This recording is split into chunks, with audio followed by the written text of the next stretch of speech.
Благодарам. Сосема накратко, колегата Диме Велковски постави некои прашања и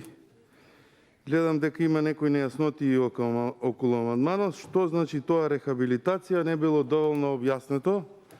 Јас ќе се повикам на подписите на 31 невладина организација,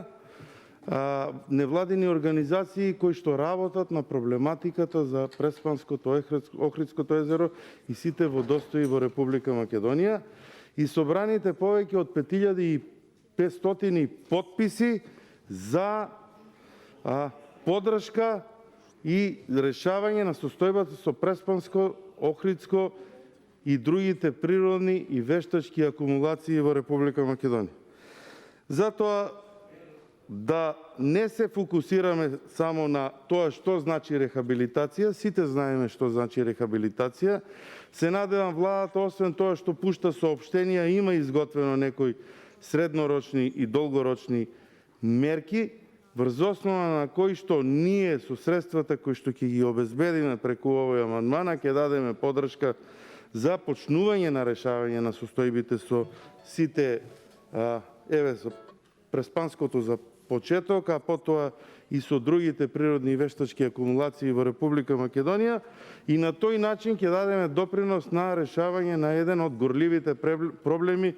кои што се јавува, а повторно ќе кажам, имајќи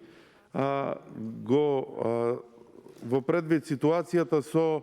врнежите во Република Македонија, дека наредната година ќе имаме навистина проблематична година, не само за биодиверзитетот и состојбата со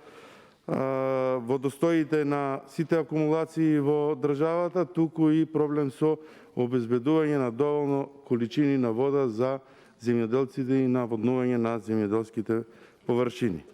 Не би сакал на ребалансот, кој што природно би дошол некаде во средината на земјоделската сезона, да се убедуваме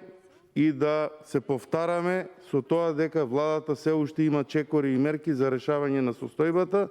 а сега е моментот кога треба и ние и барањето на невладините организации, граѓанските здруженија и петиција на 5500 луѓе од Преспанско-Охридскиот регион потпишана, да ја поддржиме и да дадеме поддршка за решавање на овие горливи проблеми кои што се јавуваат во државата. Благодарам.